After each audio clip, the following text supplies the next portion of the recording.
Imagine this. You wake up at 3 a.m., sweat cooling on your skin, gripped by a truth you can't outrun. The project you swore you'd start tomorrow. The promise you made to yourself last New Year's. The life you've rehearsed in daydreams but never touched with your hands. Where does it go? That initial spark, that electric why that once made your pulse race. You've felt it before. The rush of a new goal, a new version of yourself, so vivid it's like déjà vu. For 3 days, you're unstoppable. Then the alarm rings a little softer. The couch feels a little heavier. The world floods back in. Emails, deadlines, the siren song of just one more scroll. Soon, the dream slips into a drawer labeled maybe someday.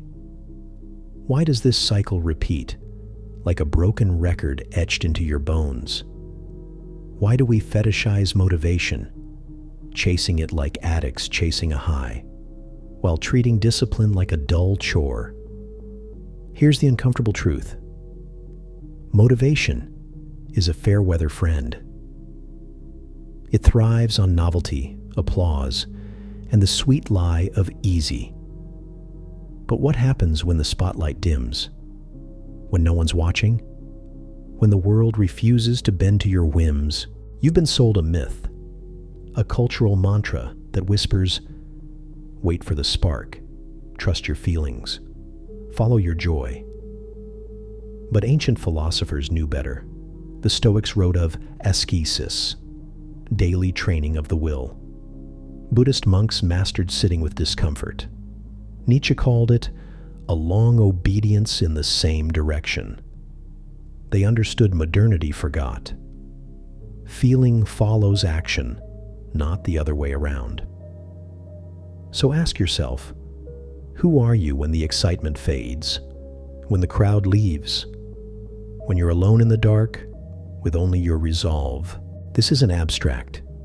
It's neurological. Every time you choose distraction over purpose, you etch a deeper groove into your brain's pathways. You become a slave to dopamine's whims. But every time you act despite resistance, you forge a new identity, one that doesn't crumble when the mood shifts. The mountain path waits. The lantern flickers. This is the factory where your willpower goes to die. Society runs on a Faustian bargain. Trade discipline for convenience. Swap depth for dopamine. Consumer culture thrives on your impulsivity. Algorithms feed your distractions. Ads sell you quick fixes. And the modern world whispers, you deserve a break today. But who profits when you choose comfort over growth? Carl Jung warned of the shadow, the parts of ourselves we bury to fit in. Nietzsche spat at herd morality, the cowardice of conforming to societal hypnosis. Yet here you are, scrolling, snacking, negotiating with the ghost of your potential. Why? Because it's easier to blame low motivation than admit the truth.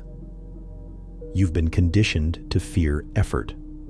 Jean-Paul Sartre called this bad faith, the act of lying to yourself to avoid freedom's burden. I'll start when I feel ready, you say, as if motivation is weather, something that happens to you. But what if your authentic self is a myth, a puppet show staged by fear?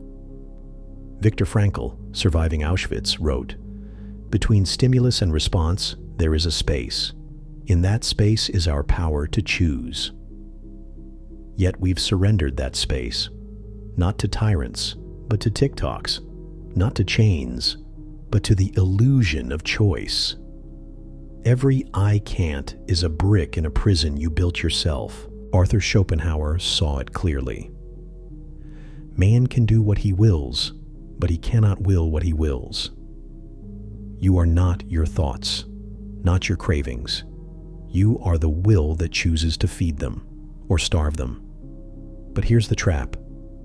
effort has been rebranded as suffering.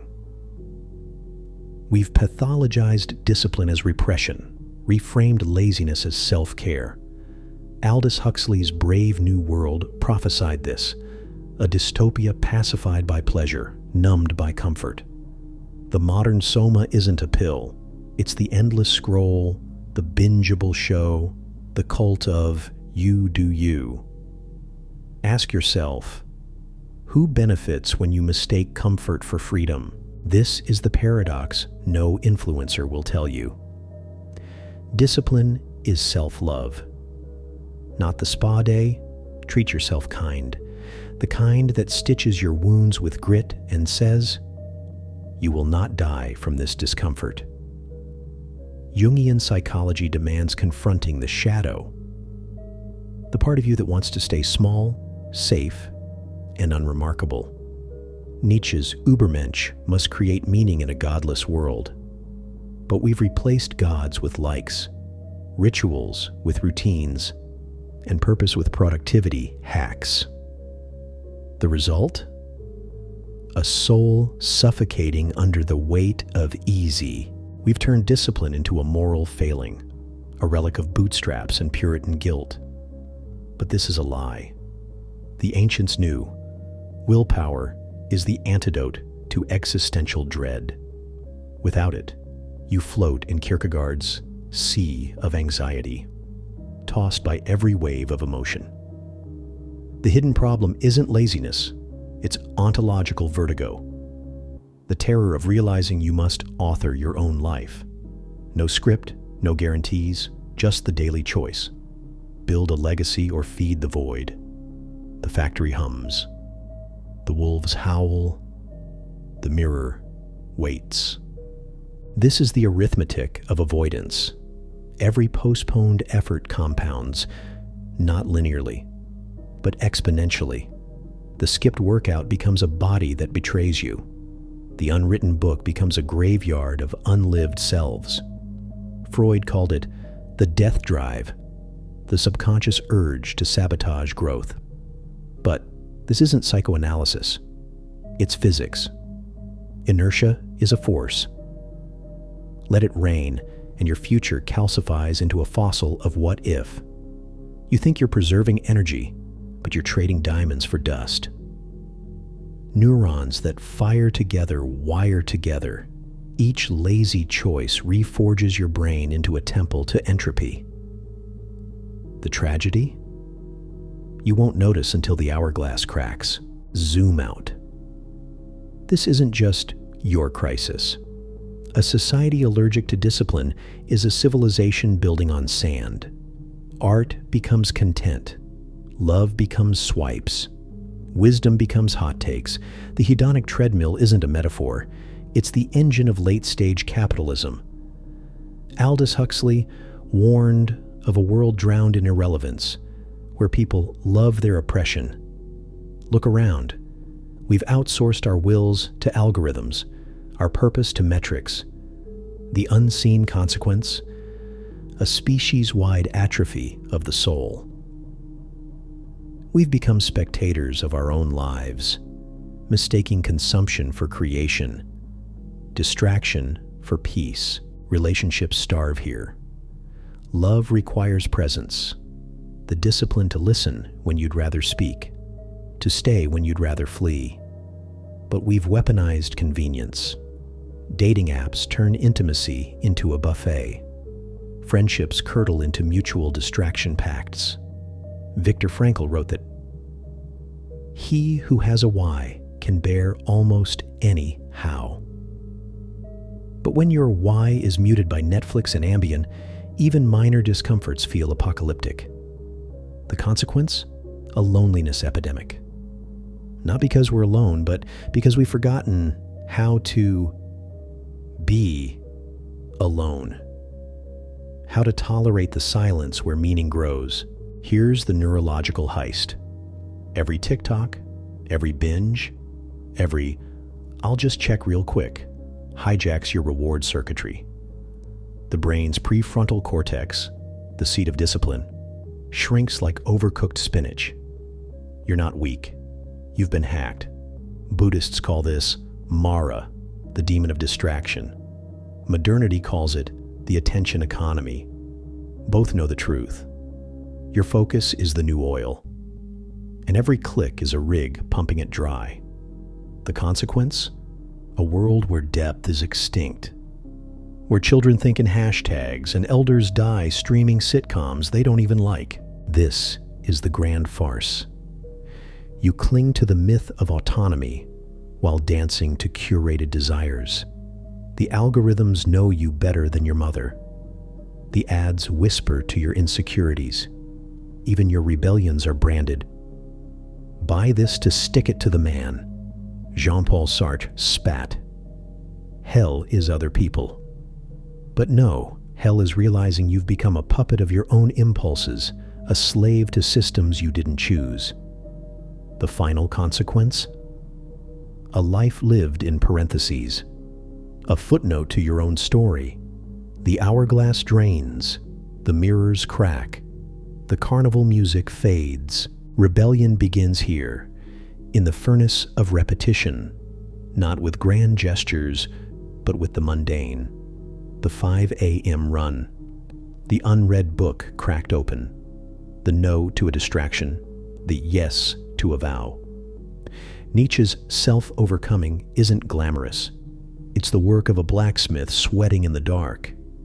Discipline is violence against your weaker self. Every repetition hammers the blade sharper. Seneca wrote, "Time discovers truth. But truth without action is a mirror facing a wall. Forge your chain into a ladder. Claw upward, even if it burns." Societal conditioning is a mountain built of screens. To rebel, you must climb it, not with rage, but with glacial patience. The Stoics didn't scream at the storm. They adjusted their sails. Marcus Aurelius ruled an empire on the brink of collapse by writing reminders in the dark. You have power over your mind, not outside events. Your empire is your attention. Guard it like a Spartan. Charge into boredom's void. Let the algorithms starve. Rebellion is detox. The average person spends 6 years of their life on social media. What could you build with that time? A novel? A legacy? A cure? Viktor Frankl survived the camps by memorizing his manuscript in the mud. You're not fighting gas chambers. You're fighting gifts. But the stakes are the same. Your sovereignty. Delete the apps. Carve a moat around your mind. Let the barbarians of distraction drown. Discipline isn't domestication. It's the fusion of animal and architect. The wolf knows hunger. The monk knows harvest. Together, they build a life that terrifies the mediocre. Schopenhauer was wrong about one thing. Will can be trained. Buddhist monks rewrite their brains through meditation. Gray matter thickening like calluses. Your turn. Marry the wolf's grit to the monk's focus. Let them howl in unison. The final rebellion is integration. Not killing your lazy self, but deputizing them. Your procrastinator, a mercenary for rest. Your addict, a defector from numbness. Carl Jung said, "I'd rather be whole than good." Wholeness is a well dug by all yourselves. Drink deeply, then march. The door creaks. The desert waits. The ultimate truth is this: you are not your past. Not the failures, not the excuses, not the years spent chasing sparks that died in your hands. You are the tree growing through the cracks, the roots drinking time, the branches reaching for light. Nietzsche's eternal recurrence asks, what if you had to live this life again and again? Would you cringe at the wasted hours, or would you see the beauty in the struggle, the art in the effort? Discipline isn't a punishment. It's the chisel carving your masterpiece. The bridge is your will. Every step across is a choice. To act, to endure, to become. Viktor Frankl called it the last of human freedoms, the power to choose your response, even in the face of suffering. Your shadow isn't a chain, it's a ladder. Climb it, not for fame, not for applause, but because the act itself is sacred. The ancients knew. The struggle is the meaning. Time isn't your enemy, it's your canvas. Every disciplined act is a brushstroke, every habit a color. The masterpiece isn't a finished product, it's the act of creation itself. Marcus Aurelius wrote, "Waste no more time arguing what a good man should be. Be one." Stop theorizing. Stop waiting. The stars are falling. Catch them. This is your rebirth, not through motivation, but through the fire of discipline. The chains were never real, only your belief in them. Carl Jung said, "I am not what happened to me. I am what I choose to become." Burn the excuses. Rise. The sunrise isn't waiting for you to feel ready. The ultimate truth is simple. You are the author. The desert is your blank page. The lotuses, your legacy. The mirror, your awakening. This isn't inspiration. It's a call to arms. The world doesn't need more dreamers. It needs doers, builders, rebels. The desert waits. The mirror clears. The first step is yours.